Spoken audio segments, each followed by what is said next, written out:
किसी ने कहा है बड़ों से बनाए रखने में लाभ ही होता है, नुकसान कभी नहीं होता, बिगाड़ने में नुकसान होता है। और यही बात यह हमारा जो त्यौहार है दीपावली हमको बताती है। इसीलिए आप सभी को पहले दिवाली की ढेर सारी शुभकामनाएं। 5 दिन लगातार दिवाली का त्यौहार होता है, 5 दिन, और पांचों दिन का अपना एक बहुत अलग अलग महत्व होता है, उसका अलग अलग विज्ञान होता है। ऐसे तो बताने के लिए बहुत डिटेल है, लेकिन संक्षिप्त में मैं आपको बताऊंगा कि 5 दिन कौन कौन से हैं और वो 5 दिन क्या क्या महत्व रखते हैं। भारत शक्ति का उपासक देश है और शक्ति तब टिकती है जब स्वास्थ्य ठीक रहता हो। इसलिए भारत में स्वास्थ्य पर सबसे अधिक जोर दिया है। रसोई को भी स्वास्थ्य के आधार पर बनाया है और जितने भी त्योहार हैं ये सभी त्योहार स्वास्थ्य को ध्यान में रख के बनाए हैं। और स्वास्थ्य का मतलब केवल शरीर का नहीं, शरीर का और मन का, ये दोनों के स्वास्थ्य को ध्यान में रखकर बनाए हैं। ये पांचों दिन दीपावली के, जिसमें पूरा देश और पूरी दुनिया, खासकर भारत 5 दिन डूबा रहता है। दुनिया दिवाली वाले दिन दीप प्रज्वलित करती है और हर्षोल्लास मना करती है। प्रकाश के पर्व के नाम से दिवाली का दिन जाना जाता है। लेकिन अगर इसकी शुरुआत देखें तो शुरुआत होती है धन त्रयोदशी के दिन। कार्तिक मास की कृष्ण पक्ष की धन त्रयोदशी को धन त्रयोदशी होती है। और ऐसा हमारे पौराणिक ग्रंथों में बताया है कि यह दिन समुद्र मंथन के दौरान अमृत कलश लेकर भगवान धन्वंतरी इस दिन प्रकट हुए थे।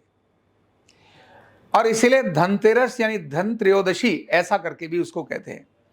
और समुद्र मंथन हुआ था भारत में।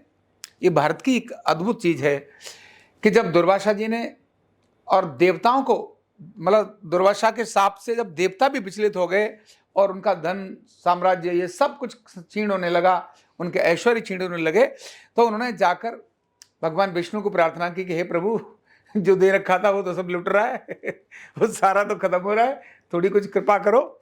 तब उन्होंने कहा कि तुम्हारे ऊपर कृपा होगी, उसके लिए तुम्हें मंथन करना पड़ेगा। तुम्हें और अकेले नहीं, जिन देवताओं से तुम्हारी हमेशा बिगड़ती रहती है, उन दैत्यों से तुम्हारी हमेशा बिगड़ती रहती है, उनके साथ मंथन करना पड़ेगा, मतलब समुद्र मंथन करना पड़ेगा। और समुद्र मंथन में उन्होंने एक प्रक्रिया बताई कि इस प्रकार से देवता और दैत्य समुद्र मंथन करेंगे तो उसमें से जो चीजें निकलेंगी वो आपके कल्याण का कारण होंगी, वो आपके ऐश्वर्य को पुनः प्राप्ति का कारण होंगी। और उन्होंने फिर मंथन किया। समुद्र मंथन का मतलब समुद्र के अंदर कोई एक पर्वत डाला और उसको ऐसे ऐसे नहीं, उन्होंने कहा शुद्ध भाव से अपनी सारी वृत्तियों को एक जगह लाकर आप मंथन करो तो आपके कष्ट अपने आप कम हो जाएंगे। एक अद्भुत संदेश देते हैं। और मंथन का मतलब क्या होता है कि विचार मंथन करने से ऐसी चीजें निकल कर आती हैं जो दिखाई नहीं देती। जब हम मंथन करते हैं तो वो सारी चीजें प्रकट होती हैं जो हमारे प्रत्यक्ष हमारे सामने दिखाई नहीं देती, वो अद्भुत चीजें प्रकट होती हैं। और उस समुद्र मंथन के अंदर जो 14 रत्न निकले, उनमें से 2 रत्नों की इस समय खासकर पूजा होती है, और उनमें एक है लक्ष्मी और दूसरे है भगवान धन्वंतरी, जिनके हाथ में अमृत कलश था। यानी धन्वंतरी स्वयं रत्न है, आयुर्वेद के बहुत बड़े जन्मदाता, और उनके हाथ में भी अमृत कलश। तो अमृत कलश वाले धन्वंतरी का प्राकट्य धन्वंतरी के दिन हुआ। क्योंकि भारत ऐश्वर्यशाली देश है, भारत शक्ति की उपासना करता है, और शक्ति मतलब अर्थ भी होता है, धन भी होता है। तो कुबेर की पूजा भी भारत में होती है। तो कुबेर धनत्रयोदशी वाले दिन धन्वंतरी की पूजा, कुबेर की पूजा और लक्ष्मी और गणेश की पूजा, ये चारों पूजाएं एक साथ होती हैं। और इसलिए एक परंपरा चली है कि आरोग्य के लिए तो धन्वंतरी का पूजन होता ही है, लेकिन घरों में कोई ना कोई चीज परचेज करके लाते हैं, खरीद कर लाते हैं, सोना लाएंगे, चांदी लाएंगे, कोई धातु की चीजें लेकर आएंगे। वो एक तरह कुबेर की पूजा का एक प्रतीक माना जाता है कि अगर हम उस दिन खरीदते हैं तो हमारे अंदर, हमारे घर में बरकत होती है, चीजें प्रगति पर जाती हैं। तो ये धन त्रयोदशी का दिन बहुत महत्वपूर्ण है। कुबेर की पूजा और धन्वंतरी की पूजा, लक्ष्मी गणेश की पूजा, और घरों में दीपक जलाने का क्रम भी उसमें रहता है। उसके अगले दिन जो होती है, वो जिसको छोटी दिवाली बोलते हैं, उसको बोलते हैं रूप चतुर्दशी। रूप चतुर्दशी मतलब ये भगवान कृष्ण के साथ जुड़ी हुई ये घटना है, भगवान कृष्ण के साथ जुड़ी हुई है। इसको नरक चतुर्दशी भी कहते हैं, लेकिन रूप चतुर्दशी ऐसा करके इसको कहते हैं कि नरकासुर का संहार करने के कारण से उस समय पर जो भगवान ने अपनी कृपा फैलाई, इसलिए इस दिन भगवान कृष्ण की जो आराधना करते हैं, भगवान श्री राम की जो आराधना करते हैं, बात तो एक ही है, उनको रूप यानी आरोग्य के साथ साथ अच्छे स्वरूप भी मिलता है। तो दूसरा दिन है रूप चतुर्दशी का। तीसरा दिन है जो स्वयं अपनी लक्ष्मी और गणेश का पूजन होता है, वो दीपावली यानी प्रकाशोत्सव, जिसमें कहते हैं भगवान श्री राम रावण पर विजय प्राप्त के बाद जब लंका से जब अयोध्या आए, तो अयोध्या में अयोध्या वासियों ने दीपों का प्रकाश किया, रात को दीपावली मनाई है। एक बात कहते हैं, लेकिन भारत ज्ञान का उपासक है, प्रकाश का उपासक है, अंधकार का उपासक नहीं है। और ज्ञान का प्रकाशक मतलब दीपक जलाना। भारत में कभी किसी का जन्मदिन भी मनाया जाता है तो दीपक बुझा करके जन्मदिन नहीं मनाया जाता है। दीपक बुझाना मतलब अपशकुन होता है। कहते हैं 1 लाख पूत 1.25 लाख नाती, वाह रावण घर दिया न बाती। वह रावण जिसके घर इतनी सारी संतानें थीं, उसके घर में दिया और जलाने वाला भी कोई नहीं था। यानी दीपक बुझाना मतलब अंधकार करना और दीपक जलाना मतलब प्रकाश करना। तो भारत जो है प्रकाश की पूजा वाला देश है, इसीलिए शुभ अवसरों पर दीप प्रज्वलन करके हम कार्यक्रम का प्रारंभ करते हैं, और दिवाली वाले दिन तो वैसे भी करते हैं। ये जो दीपक जलता है उसके प्रकाश से अनेक सारे बैक्टीरिया वायरस जो हमारी आंखों से नजर नहीं आते, वो उस प्रकाश के कारण से खत्म हो जाते हैं।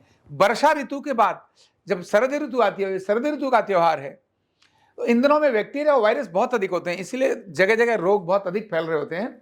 इन रोगों को समाप्त करने के लिए जो प्रक्रियाएं शुरू करी हैं, घर की साफ सफाई करो और जगह जगह कोने पर यानी तुलसी के पेड़ के नीचे और बाथरूम में घूरे पर जहां हम अपना कूड़ा डालते हैं उस जगह पर, घर के कोने कोने में, सारी दीवारों पर, सब जगह दीप प्रज्वलित करो। ये इलेक्ट्रिक वाले नहीं है, ये लड़ियां तो प्रदूषण करती हैं, ये तो खराब है।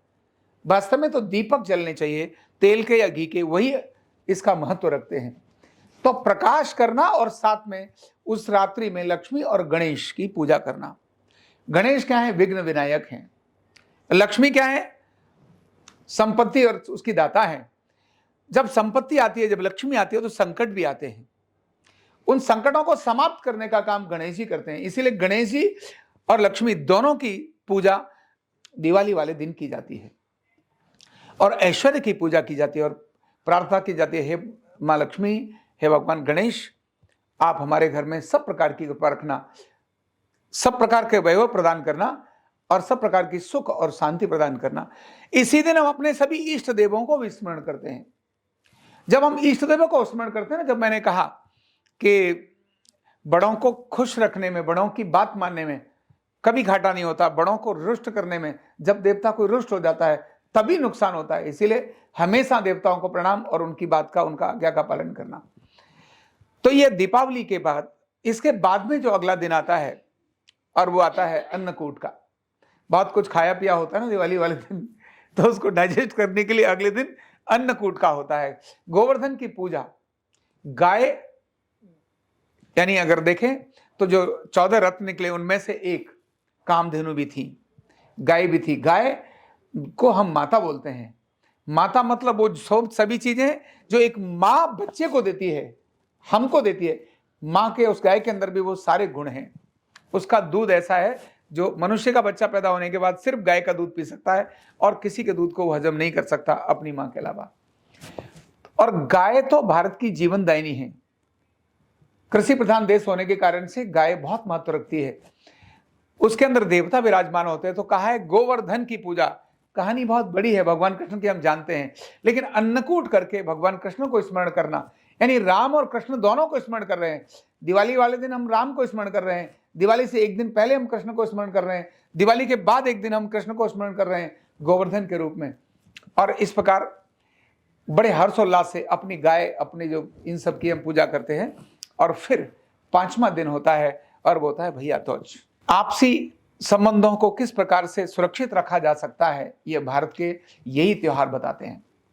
भाई और बहन का प्यार, भाई और बहन के संबंध अगर दुनिया में कहीं है तो सिर्फ भारत में है, बाकी और कहीं दुनिया के अंदर भाई और बहन के संबंध क्या होते हैं इसके बारे में कोई जानते नहीं। बड़ी बहन ही वो बहन है, जब छोटे कहते हैं कि एक लड़की अपने एक भाई को बगल में लेके जा रही थी और पहाड़ पर चढ़ रही थी, पहाड़ की रहने वाली थी, वो चढ़ रही थी तो और थकती थी, पसीना आ रहा था, बार बार उतारती थी, फिर रखती थी, फिर चलती थी। तो किसी ने कहा ना, अरे इसको ऐसे छोड़ देना, लेके चलना, तो इतना सारा वजन उठा के जा रही है। तो वो लड़की कहती है नहीं नहीं, ये वजन नहीं है, ये मेरा भाई है। मतलब वो उसको लेके जा रही है, वो कह रही है वजन नहीं है, मेरा भाई है। मतलब भाई मतलब वजन नहीं। तो ऐसे जो श्रेष्ठ संबंध भारत में है, जो मन के आरोग्य का कारण होते हैं, तो ये हर्षोल्लास का त्यौहार यह केवल शरीर का नहीं, मन के आरोग्य का कारण भी होता है। ये अपने आप में बहुत बड़ी वैज्ञानिकता है। इसीलिए भारत के इस त्यौहार को सारा देश धूमधाम से मनाता है, एक दूसरे को बधाई देता है, एक दूसरे को शुभकामना देता है, भगवान से आरोग्य की प्रार्थना करता है, बड़ों को नमन करने का दिन होता है, अपने सभी जितने भी देवी देवता हैं उन सबको स्मरण करने का दिन होता है। इसलिए इस दीपावली पर इनके 5 दिन का महत्व बताते हुए मैं आप सभी को दिवाली की बहुत बहुत शुभकामना देता हूँ।